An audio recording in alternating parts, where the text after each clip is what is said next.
13/5/2025 ഞാൻ നിങ്ങളെ പരിചയപ്പെടുത്തുന്നത്. സാഹിത്യ ലോകത്ത് വളരെ പ്രശസ്തനായി തീർന്ന ഒരു പ്രൈമറി അധ്യാപകൻ പിന്നീട് PSC അംഗവുമായി മാറിയ അശോകൻ ചെലവൂരെ. അദ്ദേഹം തങ്ങളുടെ കലാവിരുതിനോടൊപ്പം തന്നെ കായികമായ ആക്ടിവിറ്റീസോടൊപ്പം തന്നെ അദ്ദേഹം വളരെ വലിയൊരു ക്യാൻവാസിൽ രാഷ്ട്രീയത്തെ വിമർശിച്ചുകൊണ്ട്, എന്നാൽ രാഷ്ട്രീയമല്ലാത്ത കേരളത്തിന്റെ പശ്ചാത്തലത്തെ വ്യക്തമാക്കുന്ന വാഗ്മയ ചാതുര്യത്തോടെ അദ്ദേഹം വളരെ വർണ്ണിക്കുന്ന, വളരെ മനോഹരമായി തീർത്ത ഒരു നോവലാണ് നമ്മുടെ കാട്ടൂർ കടവ് എന്നത്.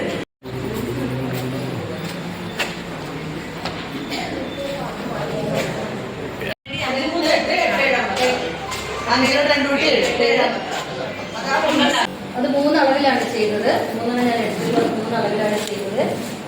ഇത് അതിൻ്റെ ഓരോ സെറ്റിലായിട്ട് എടുത്ത് നമുക്ക്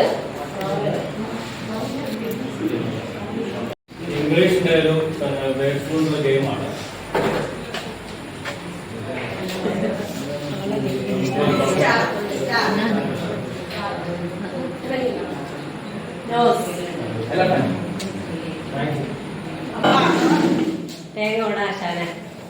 വലുത് കിട് വലുത് കിട് വലുത് കിട് വലുത് കിട് വലുത് കിട് വലുത് കിട് മേലോട്ടേക്ക് പോകും. അപ്പോ മേലെ പോയി അടിഞ്ഞു കൂടുന്ന സമയത്ത് ഏറ്റവും ടോപ്പിലുള്ളതിലേക്ക് ആദ്യം കാക്കുന്ന വെബ്സൈറ്റ് തട്ടുകയും അതേപോലെ അത് കെട്ടുപോകും. അങ്ങനെ താഴെ പിന്നെ താഴെ, അതേപോലെ ഏറ്റവും ചെറുത് ഏറ്റവും അവസാനമാണ് രചന എന്ന് പറയുന്ന കാര്യം കുട്ടിക്ക് 1ാം ക്ലാസ്സിൽ നിന്ന്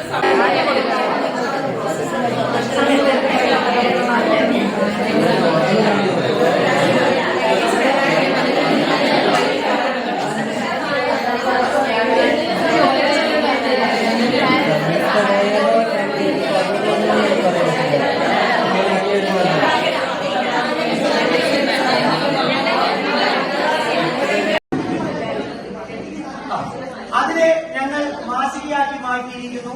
ആ മാസികയ്ക്ക് ഞങ്ങൾ കൊടുക്കുന്ന പേര് നിലാക്കീർ. അതിന്റെ അർത്ഥം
തയ്യാറാക്കിയത് കൃഷ്ണജ, ബിന്ദു, ആര്യ, പുഷ്പ.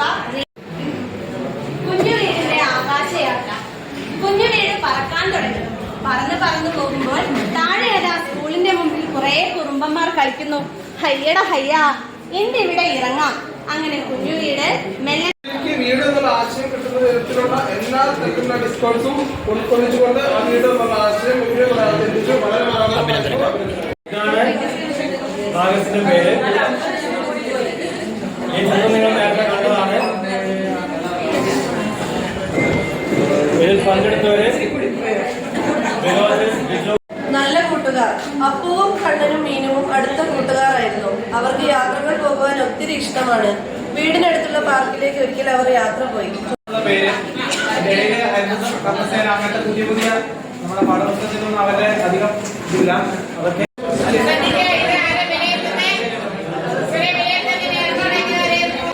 ഡയറിയാണ് വായിക്കുന്നത്. ഇന്ന് ഞാൻ രാവിലെ നേരത്തെ എഴുന്നേറ്റു.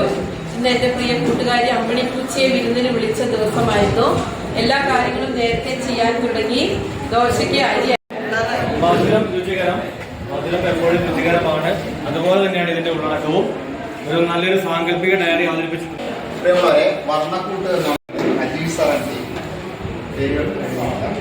ഇതാണ് ചിത്രം. ഇതുമായി ബന്ധപ്പെട്ടുള്ള ഒരു പേര് നൽകാൻ ശ്രമിച്ചിട്ടുണ്ട്. ചിത്രം കണ്ട നിന്റെ പേരെന്താ? അമ്മ പൂമ്പാറ്റ. നിന്റെ നാട് എവിടെയാണ്? മൺവിൽക്കാട്ടിലാണ് എന്റെ വീട്. നിനക്ക് ഒരുപാട് കൂട്ടുകാരുണ്ടല്ലോ. അതെ, ഇവരെല്ലാം എന്റെ കൂട്ടുകാരാണ്. വർണ്ണക്കൂട്ട് എന്ന ഗ്രൂപ്പിന്റെ മാഗസിൻ വളരെ വർണ്ണാഭമായിരുന്നു. കുട്ടികൾക്ക് സാധിക്കുന്ന എല്ലാ വിധത്തിലുള്ള ഡിസ്കോഴ്സസും അതിനകത്ത് ഉൾപ്പെടുത്തിയിട്ടുണ്ട്. ഞങ്ങൾ 3 ഗ്രൂപ്പുകാരുടെ മാഗസീനാണിത്. മഴയെത്തും മുമ്പ് എന്നാണ് മാഗസീന്റെ പേര്.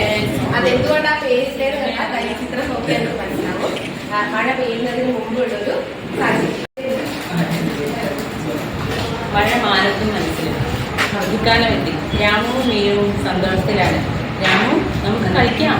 രാമുവും മീനുവും വീടിനടുത്തുള്ള മരച്ചുവട്ടിൽ കളിക്കാൻ വേണ്ടി മീനു, എനിക്ക് പേടിയാവുന്നു.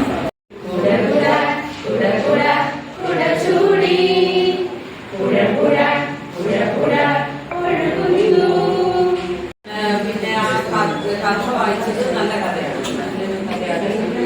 പിന്നെ ആ പേര് പെട്ടെന്ന് കേട്ടപ്പോൾ തോന്നി മത്സര ബുദ്ധി ഉണ്ടാകും. കുട്ടികൾ അതങ്ങനെ പെട്ടെന്ന് ചെയ്യാൻ വേണ്ടിയാണ് നമ്മൾ ഈ ക്ലാസ്സിൽ ഇങ്ങനെ അവതരിപ്പിച്ചതേ ഉള്ളൂ. ക്ലാസ് തലത്തിൽ ചെയ്യേണ്ട പ്രവർത്തനം ടീച്ചർ ഇവിടെ നിന്ന് അവതരിപ്പിച്ചു തന്നേ ഉള്ളൂ. അപ്പം ടീച്ചേഴ്സ് തന്നെ ഇങ്ങനെ മത്സര ബുദ്ധി തോന്നുമ്പോൾ കുട്ടികൾക്ക് എന്തോരം ഉണ്ടാവും. അതിന്റെ മൂലയ്ക്ക് പിടിച്ചിട്ട് ഈ വശം മുകളിലേക്ക് കൊണ്ടുവരിക കേട്ടോ. ഉണ്ടല്ലോ, എല്ലാവരും കൊണ്ടുവരണേ. അതിനുശേഷം കൊണ്ടുവന്നോ, ആയിക്കോട്ടെ, പതുക്കെ സമയം പതുക്കെ ചെയ്യാം. എല്ലാവരും ഇങ്ങനെ മടക്കാം. മടക്കിയതിന് ശേഷം ബാക്കി പേപ്പർ കണ്ടോ ഇങ്ങനെ വന്നേ, ഇതിങ്ങനെ ഓക്കെ.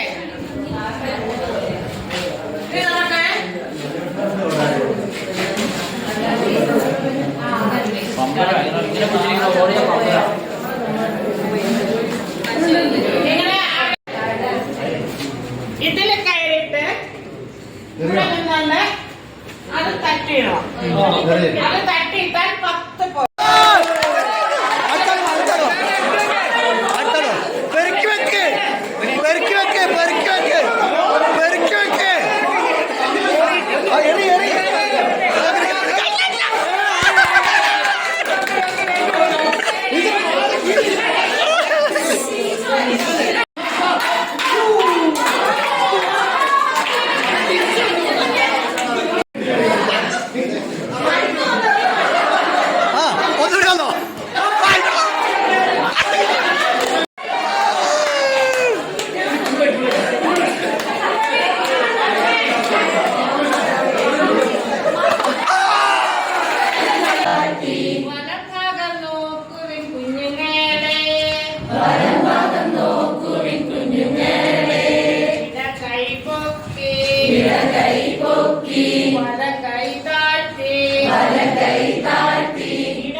രണ്ട് കൈയും താഴ്ത്തി വലങ്കാലടിച്ചും ഇടക്കാലടിച്ചും കൈകളടിച്ചും പാടിടാം നമുക്ക് പാടാം ചുറ്റിയാടാം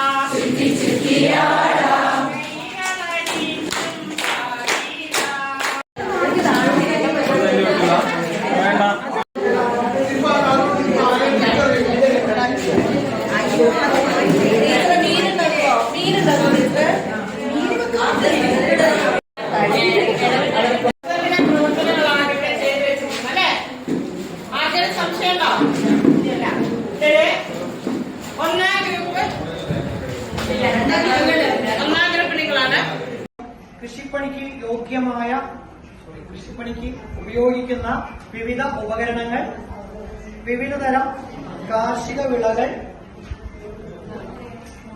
കാർഷിക ഉപകരണങ്ങൾ, ഇക്കാര്യങ്ങളെ കുറിച്ചാണ് പറയുന്നത്. നമ്മുടെ പാഠപുസ്തകത്തിൽ തന്നെ പറയുന്നുണ്ട്, മൈദയോ കളിമണ്ണോ ഉപയോഗിച്ച് ചെയ്യാൻ പരിചിതമായ സാധനം കൂടിയാണ്.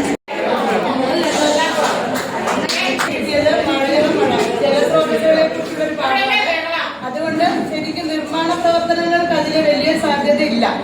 മഴയുമായി ബന്ധപ്പെട്ട ജലസ്രോതസ്സുകളോ അല്ലെങ്കിൽ ഒന്നും നമുക്ക് നിർമ്മിച്ച് ഉണ്ടാക്കാൻ കഴിയുന്നതല്ല. എന്നാലും ഞങ്ങളുടെ കുട്ടികളോട് പറഞ്ഞ രാവിലെ ഇങ്ങനെയൊക്കെ ചെയ്യും. പാടാണ്. അതിൽ ഈ പറയുന്ന പോലെ മോഡൽസ് ഇങ്ങനെ നിർമ്മാണത്തിന്റെ ഇതൊന്നും വരുന്നില്ല.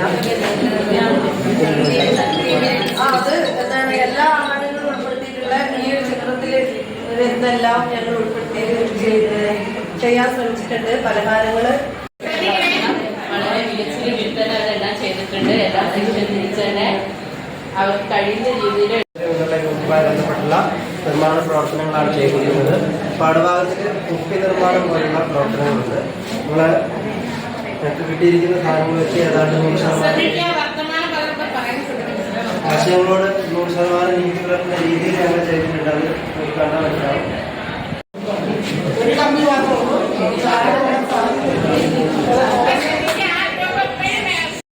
വീട് എന്നാണ് പേര് പോലെ തന്നെ ഒരു കുഞ്ഞു വീട്. അത് നിൽക്കുന്നിടത്തുനിന്ന് പറന്നു പോയി കാണുന്ന കാഴ്ചകളാണ് ആ പാഠത്തിൽ പറയുന്നത്. ആ കാഴ്ചകളിലൂടെ പലതരം വീടുകൾ എന്നുള്ള ആശയവും വീട് നിർമ്മാണത്തിൽ ഉപയോഗിക്കുന്ന ഉപകരണങ്ങൾ ഇങ്ങനെയുള്ള കുറേ കാര്യങ്ങൾ വരുന്നൊരു പാഠമാണ്. ஒரு வேறுபட்ட ஒரு பாடமாக வந்திருக்காங்க. பறக்கும் வீடு கேட்கும் போதே சும்மா அதிர்தல்ல சொன்னோம்ல அது மாதிரி. ஏன்னா பறக்கிறது நிறைய விஷயங்கள் இருக்கு. ஏன்னா வீடு பறக்கிறதா ஃபர்ஸ்ட் டைம்.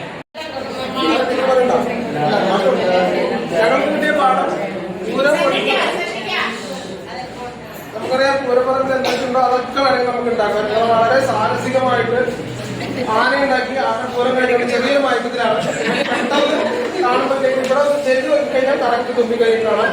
പ്രിയമുള്ളവരെ, മോശം പറയുന്നത് നന്നായിട്ട് ചെയ്തിട്ടുണ്ട്. എന്റെ വണ്ടിയിലുള്ള വേറൊരു ആവശ്യമില്ല. നമ്മുടെ പറയുന്ന കുട്ടികൾക്ക് ഏറ്റവും യോജിച്ച ഒരു പ്രവർത്തനമാണല്ലോ അല്ലെ. പിന്നെ അത് അങ്ങനെ ചെയ്യുന്നതുകൊണ്ട് നമ്മുടെ കുട്ടികൾക്ക് എന്തൊക്കെയാണ് ഗുണങ്ങൾ കിട്ടുന്നത്? നമ്മളിപ്പോ അഭിനയിക്കുന്നു, ആക്റ്റീവ് പാർട്ടിസിപ്പേഷൻ ഉണ്ടാവും.